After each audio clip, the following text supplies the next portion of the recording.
This is chapter 8 in the book of Traleg Rinpoche's Karma, what it is, what it isn't, and why it matters. But I want to start by going back to a point that we discussed last Tuesday, which was this idea of language. And Traleg Rinpoche made the distinction between thing language and process language. And the idea was that the thing language is theistic, that things have something that is unique, that is, what would you say, an essence that goes beyond the individual object. And I came across a quote by Chogyam Trungpa Rinpoche, which was in the introduction to a book titled The Reign of Wisdom. And this was translated under Chogyam Trungpa's guidance and directorship. And this is what he said in the introduction. I am realizing for the first time that the basically theistic English language has now become a great medium for expressing non-theistic enlightened Dharma.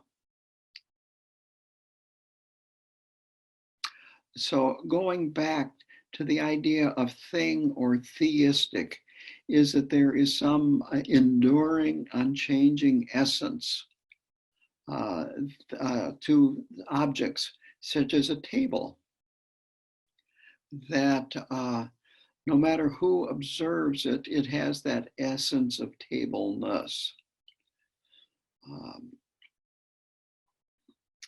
And that everybody who observes a table should understand that it is a table, because that's what it is. And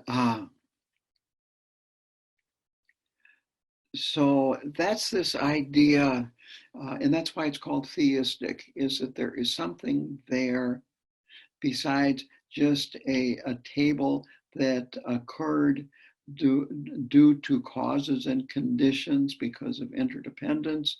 It will exist for a while as a table, and then when the causes and conditions have changed, it will no longer exist as a table. It will perhaps break into parts. Perhaps someone will put it outside and it'll weather and eventually turn into soil and so forth. Or it could be burnt and the table is gone. So that is this idea of theistic versus non-theistic. And so non-theistic is process-oriented.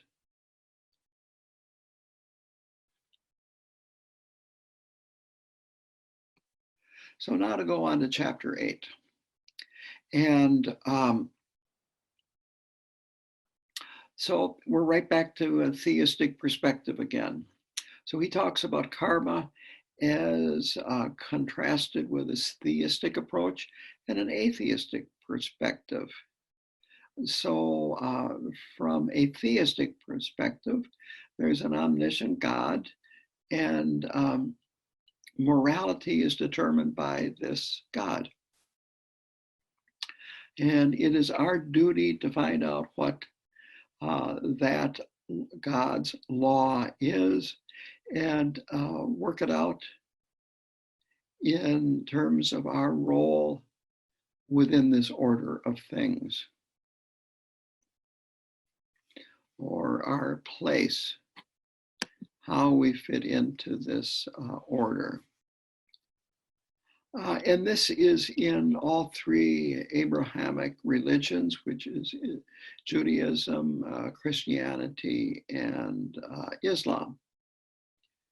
All three of them have a lot in common. All three of them share the Garden of Eden story, and so forth. And then Hinduism also has this in it. And he says, well, this is fine, and it can lead to, in his words, quote, a morally edifying life.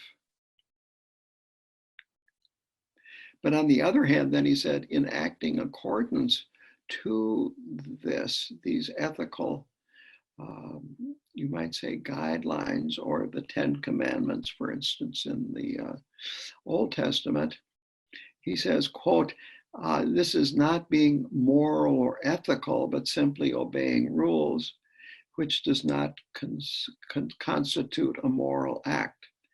To act morally, we have to make choices. Well, I think a lot of debate could go on that particular point, but I'm going to move on. I'm just pointing that out, that this is what he says. So he feels that, well, it's fine to have those rules for morality, that this is a weakness to that approach. And I don't have to tell you this, but there are very many Christians out there that behave very much better than many Buddhists behave.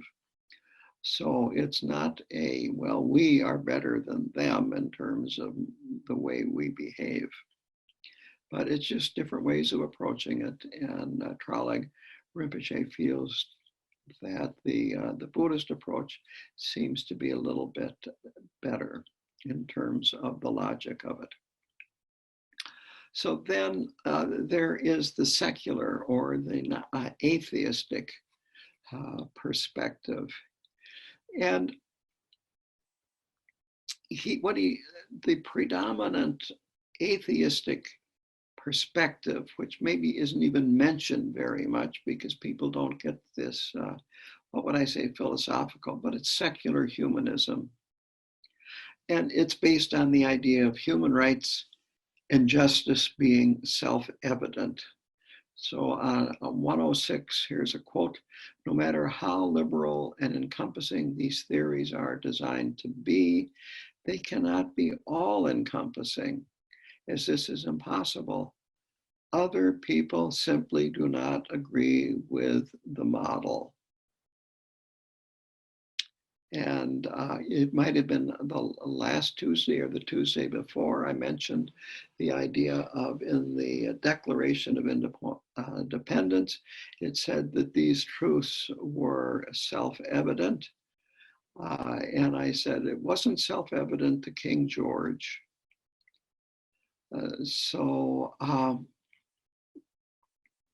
To go on to the present time, if you look at what's going on right now in this country, you have at least two sides, and one side can't agree on much of anything with the other side. In Congress, they've hit you might say, a stone wall. No one wants to give. That what is justice for one group is an injustice for another group. And then he goes on to talk about, again, a limitation of this approach. He talks about a person that might rape somebody in the future. And so telling that potential rapist that act of rape is a depraved act, or that you're going to get locked up if you do that, he says, and these seem to be some of the main approaches today, and he said either way, there's really no change that comes from within on the person. They're just obeying rules, or they don't want to act in a depraved way.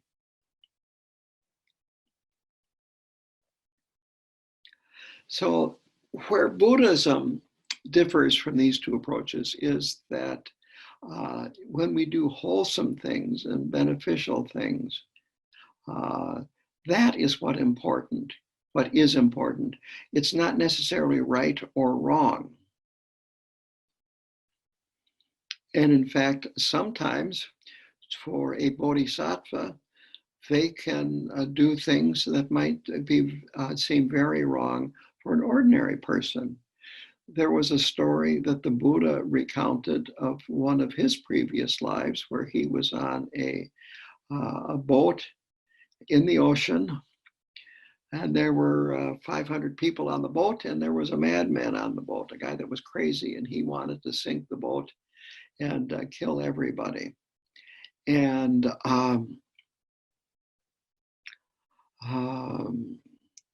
so what the Buddha did, he realized he could read the man's mind, and he realized what the man wanted to do, and so he killed the man. And that was considered virtuous because he prevented the man from accumulating all the negative karma of killing 500 people, and he saved 500 lives.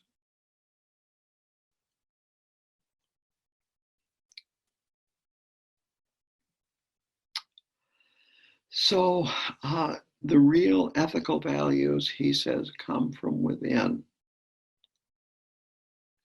That with karma, we can't think that behaving negatively is not our fault, that somebody made us do it, somebody pushed our buttons, somebody deserved what I did to them. If you think otherwise, that he says you're misunderstanding karmic theory. And he said it's also a mistake to say that the victim's karma caused them to become a victim, which is another misunderstanding of karma.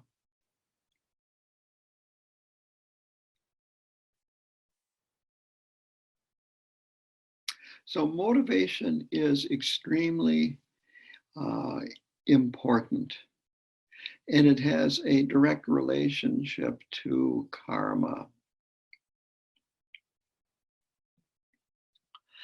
And very simply, a karmic act, whether it be good karma or bad karma, it needs three elements to be the strongest.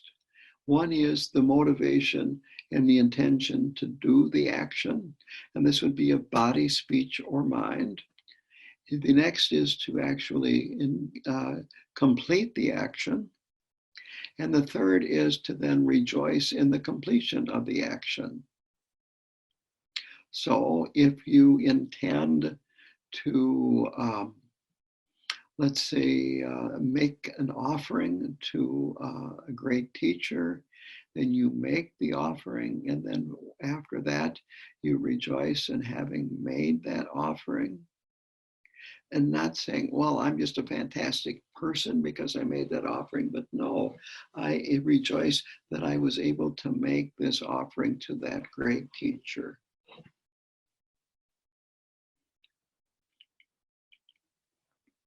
That makes it, you accumulate the most merit that way. And on the other end, if you intend to kill somebody out of anger, and then you killed them, and then after that you said that son of a bitch got what he deserved, you have now created the most negative karma. If you killed somebody by accident, let's say in an auto accident, and you weren't being reckless, this again goes back to how complicated karma can be, because if you're reckless, even though you didn't intend it, you still have more responsibility than if you weren't reckless.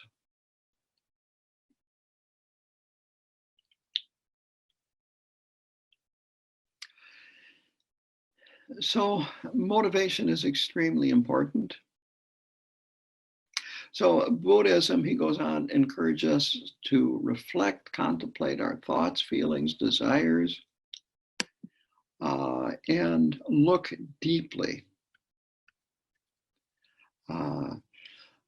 The worst kind of deception in Buddhism is self-deception.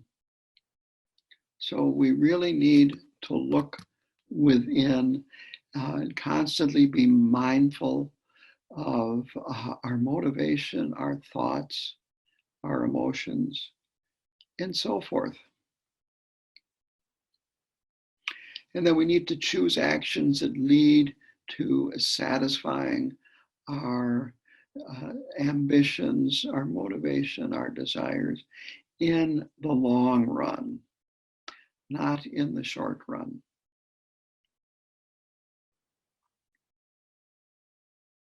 And so he says this is actually where morality comes in, that if we are true to our own interests, we create good karma.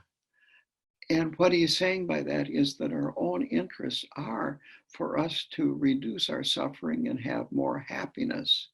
And ultimately, our best interest is to escape from samsara through realizing the fundamental nature of our mind, or in other words, to attaining complete Buddhahood. So when we are untrue to our own self-interest in terms of that way of looking at it, we create bad karma.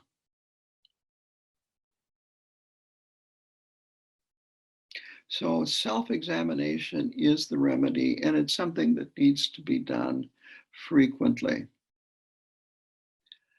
It's not, well, I examined myself last year and I got it figured out. I don't have to do anything more now. I can put it on cruise control. So on 109, here's a quote of his that I really liked. It is more useful to see ourselves as a work in progress as opposed to having to find a real me. So I really like that. Here we're back to this process language again. We are a work in progress, and hopefully we are progressing well and nicely on the path. So we also need to be aware of how we affect the environment, how we affect others, how we react to other people's actions, and see how the best we can karma is created in these cases.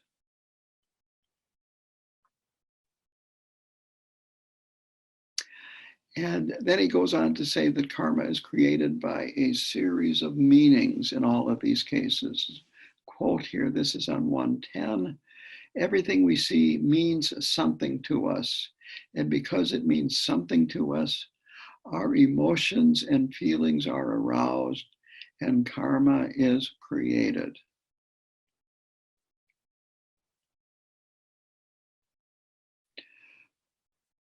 When you get into the ultimate, the non-conceptual, fundamental nature of mind, there is no karma. Karma is only in the relative world, relative reality. And this is where we put meaning on everything. Even if the meaning is, I don't have to deal with this, I can ignore it. So understanding this progress or the process leads to freedom.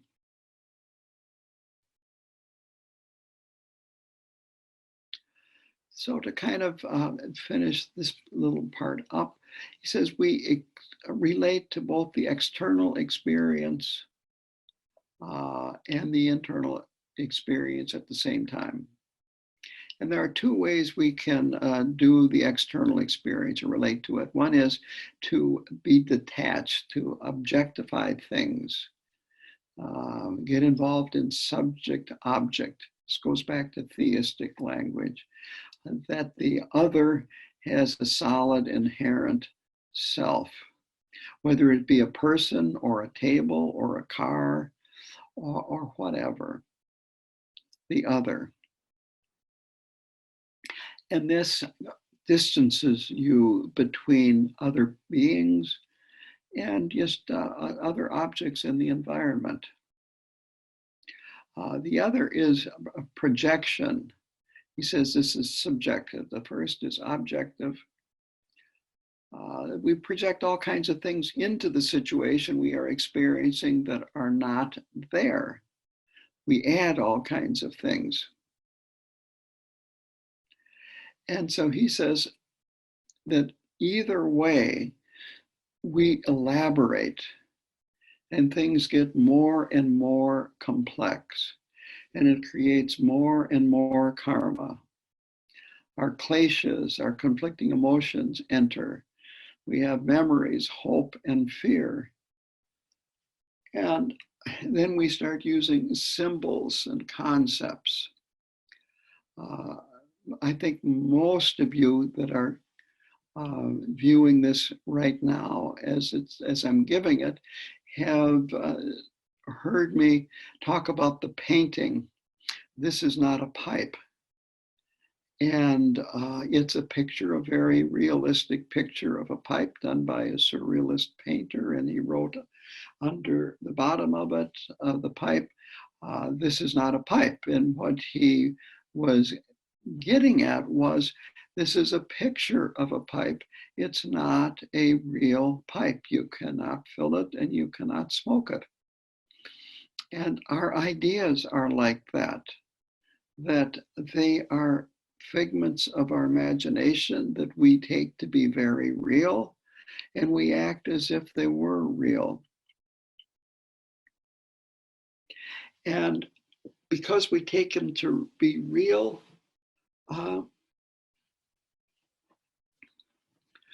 we don't pay attention to it being just plain the activity of our mind. In the Mahamudra lineage supplication, it even says that this is the play of the mind. And play, in this case, is used to mean play, like playing with your friends.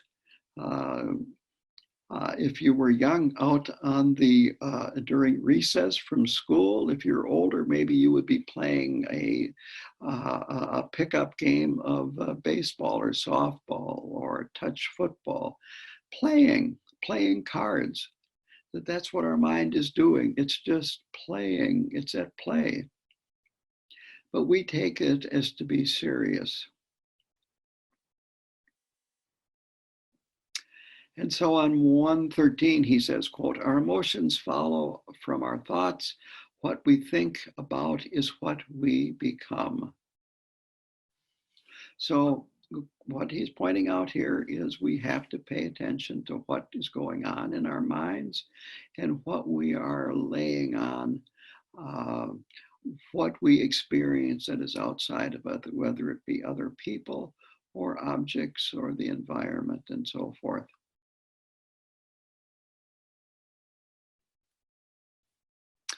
And so what we deal with incorrectly, he says, it affects us negatively, unhelpful at best.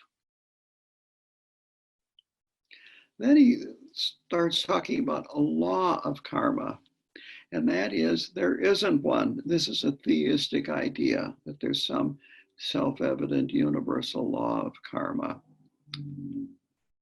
So he says this kind of thinking encourages moralistic, dogmatic, puritanical thinking and behavior.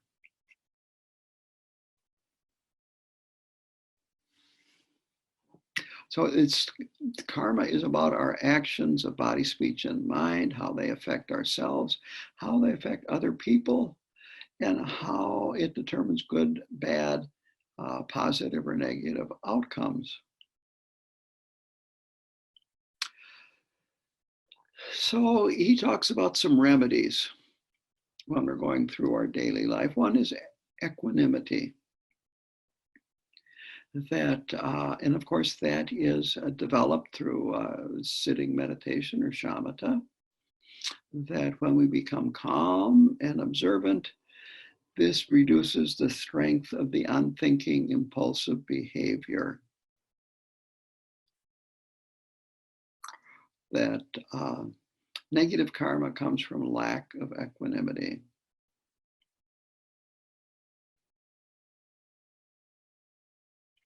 And with mindfulness, you start seeing space and possibilities instead of knee-jerk reactions. And so gradually with equanimity, we replace our negative habits with good habits. And eventually we have to even abandon the good habits where we become spontaneous in terms of our actions of body, speech, and mind. Simply, the less structure that there is in terms of habits, the more room is left for us to have freedom.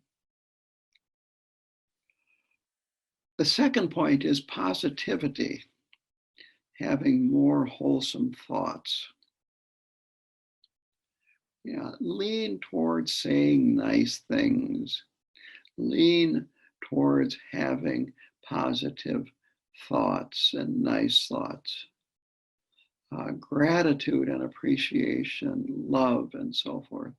All of these are really beneficial to yourself, the karma that you create by having these thoughts. And of course, it's extremely beneficial for the people around you. So he says on 117, when we feel happy, we don't have to express it. It's already out. And I want to point out here that when he's talking about marriage at this point, and I don't know how long he was married, but he was married for many years to a woman from Australia. And so he's talking about personal experience. This is not a monk talking about being married. This is what he's talking about, his own personal experience. And some of you met Traleg Rinpoche when she was here probably about 4 years ago.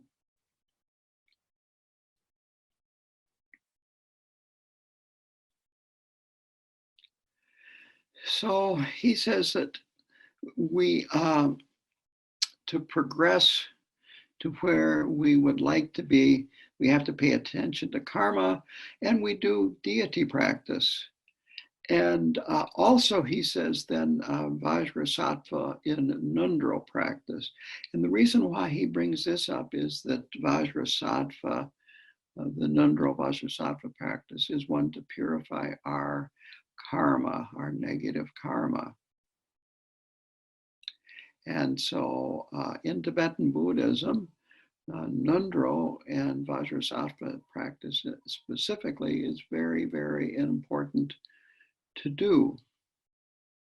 The Tibetans have a phrase for sentient beings, and it's called karma carrier. That all of us sentient beings carry around a huge amount of karma from all our past lives. Much of the karma that we have created from the beginningless beginning has already ripened, and we experienced that ripening, but there's still huge amounts of that karma left. And the more we can purify it, the better shape that we are in, because if it's purified, we will not have to experience the karmic consequences. And we're not purifying positive karma here. So a saying that I like is the one good thing about bad karma is it can be purified. And I'm just about done here to kind of sum things up. Here's a quote on 119. In creating positive karma, in performing wholesome actions, we are becoming more creative in the way that we are employing the three gates of body, speech, and mind. Becoming more relaxed and attuned physically, more expressive verbally, more creative mentally, and more diverse in the feelings and range of emotions we experience. So, insight, looking in, getting to know ourselves very well. We develop wisdom and we develop skillful means. We see more possibilities and opportunities, and this leads to the eventual full development of compassion and wisdom, which is Buddhahood.